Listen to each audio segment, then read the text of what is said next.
Live from Fargo and serving you on TV, online, and on the go. This is Valley News Live at 9 on Fargo CW. Heavy rain hit the Fargo area just an hour ago, while other areas were dealing with stronger severe weather and even flooding. But it looks like more may still be to come. Our Valley News Live storm team has been working hard to stay on top of these storms and let you know what is coming your way and when. So with that, let's check in right away with Chief Meteorologist Hutch Johnson with the very latest. Hutch. Thanks so much, Christine. As we take a look at our sky cam, things look quiet right now, but we actually have more thunderstorms approaching the FM area and beyond as we head into the late night hours. Your Storm Team Skycam network keeping its eyes on your skies too. Tornado watch does continue until midnight, and even though we had some thunderstorm activity move through in the early evening period, those storms have exited off to the east, and we have more on the way that have developed, and actually that tornado risk does continue even well beyond sunset, which is not typical for our neck of the woods, but it certainly is the case heading into the evening hours. Some good news for the storm that was in the Red Lake County area continues to move up to the north. This is a rotating storm that started way back over here, producing tennis ball and golf ball sized hail in southeast and south central North Dakota, moved through the FM area and mainly north of us, and continues to spiral its way to the north and east. The farther north it gets, the more rain wrapped it becomes, the more heavy rain producing it becomes. Still showing some signs of rotation, though the tornado warning has been allowed to expire for that. A line of thunderstorms from the Langdon area south toward near the Devil's Lake Basin, slowly moving off to the east, due east as a matter of fact. But it's this line that extends all the way down into South Dakota. We've had a number of tornado warnings in South Dakota, and these storms are streaming to the north and east heading towards Fargo, as is this guy here in southern and western parts of Cass County at this hour. Here's the latest as we get you in a little close and personal. Very heavy rain, and now a new severe thunderstorm warning has been issued by the National Weather Service. This was the storm that was previously causing the tornado warning until 10 o'clock for this storm that is approaching Fosston right now. Now, we notice that the southern band of this appears to be moving in an east-northeast fashion at about 35 miles per hour.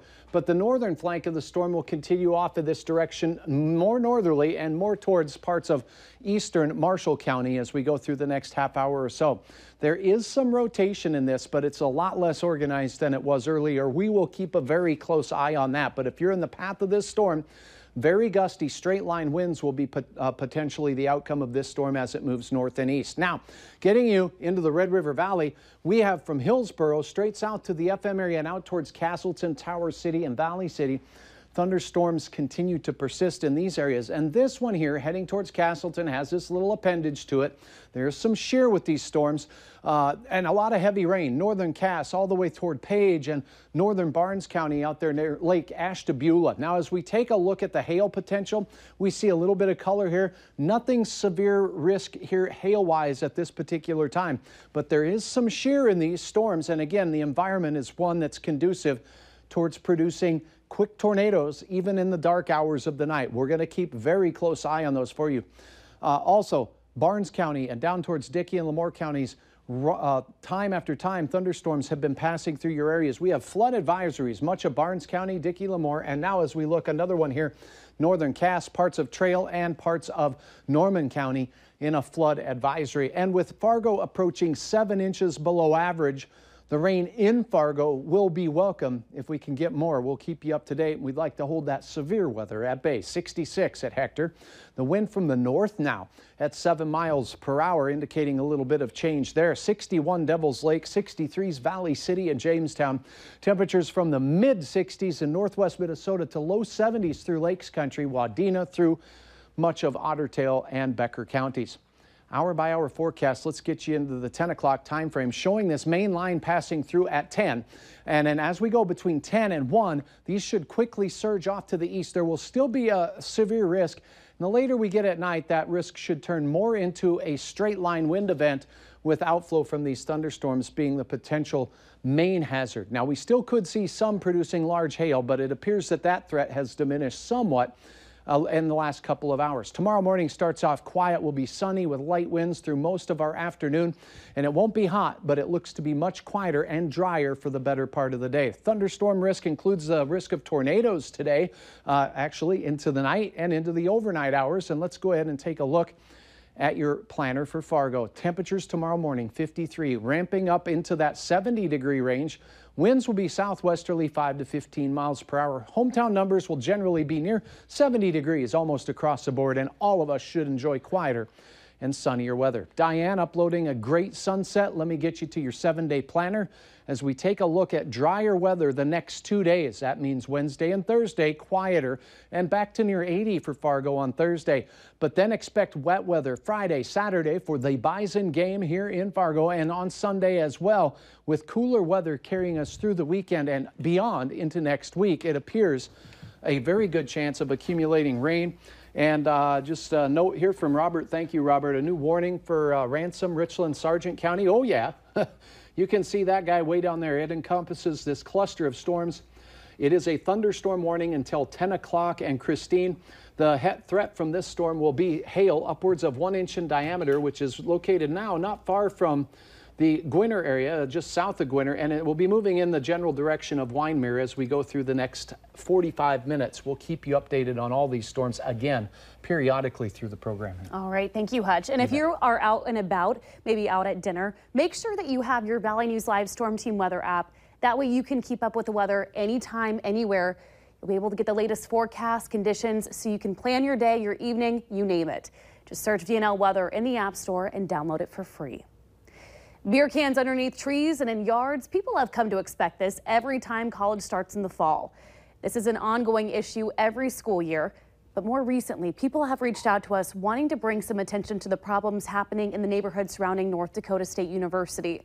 Valley News Team's Cornelius Hawker talks to a man who says he's had enough. We're just watching TV that night, and all of a sudden I heard a bunch of hollering and screaming on the way by, and I happened to look out my window, and I seen a bunch of college kids out in front here, and I noticed my sign was gone. Scott Filler says he checked his surveillance video and saw what happened to his sign. It just happened literally before I looked out the window, and I went back to the window again, and I saw the guy walking down the sidewalk with the sign above his head. And my first reaction was to get my shoes on and go chase him down and get my sign back. You can't hear what's happening, but the college student wasn't as cooperative as the video looks. Right away, he just kind of acted like it wasn't my sign, and he argued with me the whole way back here, but I wasn't having it. I'd like to see a little more patrolling in the neighborhoods, I guess, just to let the kids know that they are being watched. Being watched by police and the people who live in that neighborhood. Cornelius Hawker, Valley News Live. Scott tells us he called the cops after the incident this past weekend and that they ended up going to that house where a lot of college kids were partying. So as always, if you live near any university in the area and this is happening, please don't hesitate to call police. But also, if you have a problem that you would like us to look into, call us on our whistleblower hotline. We're going to do our best to figure out a solution for you. Call 701-237-6576 and then leave your tip. That way a member of our investigative team will get on the case and go to work for you.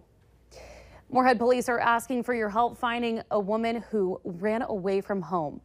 A young woman. They say 15-year-old Shelby Penner left her home in South Moorhead early last Thursday. Authorities say they have gotten tips from people who saw Penner in the Fargo-Moorhead, West Fargo area, but that she may have dyed her hair dark brown or black. Anyone with information is asked to call the Red River Regional Dispatch Center at 701-451-7660, then asked to speak with a Moorhead Police Department supervisor.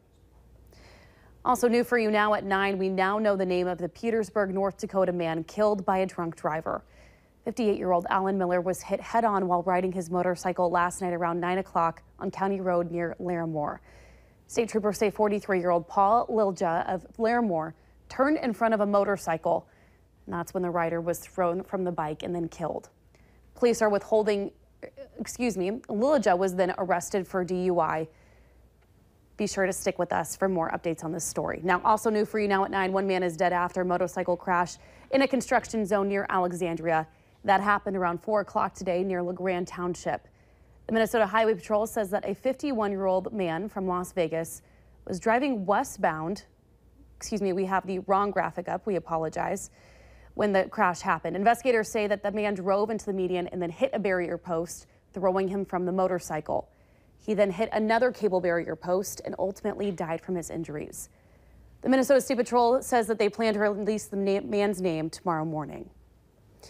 And more than 100 people are dead after a 7.1 earthquake rocked the central part of Mexico and the country's capital. Local TV showed images of a collapsed building, and people used everything from heavy machinery to move their hands and removing the rubble in the hopes of finding victims alive. Take a look. Now, the quake came less than 2 weeks after another left 90 dead in the country's south.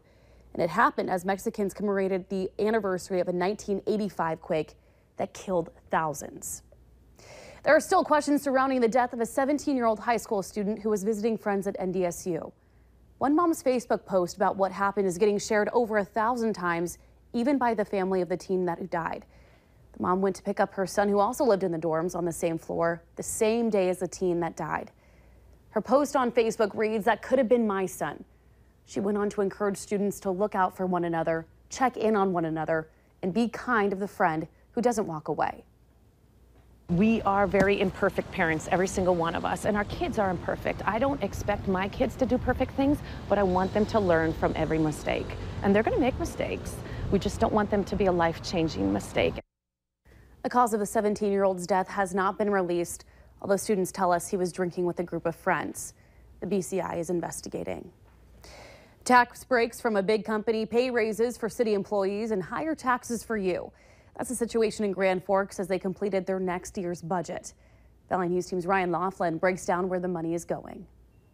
Higher taxes are coming to Grand Forks. I mean, personally, I don't appreciate it, but maybe something like this is unavoidable. We're working hard to make money. I think it's an inevitable thing. Grand Forks' 2018 budget is set. We're raising taxes. We're asking for a sales tax. We're short on money for salary increases. You know, we're short in multiple ways, and it's not going to get better next year. It's probably not going to get better the year after that. Less funds flowing from the state means the city has to find ways to increase revenue. For homeowners, the city's mill rate isn't increasing, but property taxes and utility costs for water and garbage are going up, even though some growing companies are catching a break. While your water and garbage bills are going up, Simplot, the big food and ag company, got a 10-year tax break, saving them from paying $2 to $3 million in city taxes. That's unbelievable. I mean, that's a huge factory bringing in a lot of revenue. They should be paying taxes just like we are. Councilmember Weigel was the only vote against a 10-year tax abatement for a Simplot expansion. I felt like we could have come to a better deal that benefits everybody a little bit more. With more road projects on the horizon and the city expected to fund half of a more than $100 million water treatment plant, more taxes are coming. So I think as taxpayers, we're just going to have to simply decide which way do we want to take our poison. From Grand Forks, Ryan Laughlin, Valley News Live. And in the 2018 budget, the city council okayed raises for city employees. They're going to get a 2.22% pay raise. Also, property tax increases are estimated to be just under 3%. Water taxes are going up by 6%, and garbage is going up by 4%. There's also a special sales tax you'll get to vote on in November. And if that one fails, the city says they'll be forced to hike up water taxes even higher in order to pay for the city's new water treatment plant.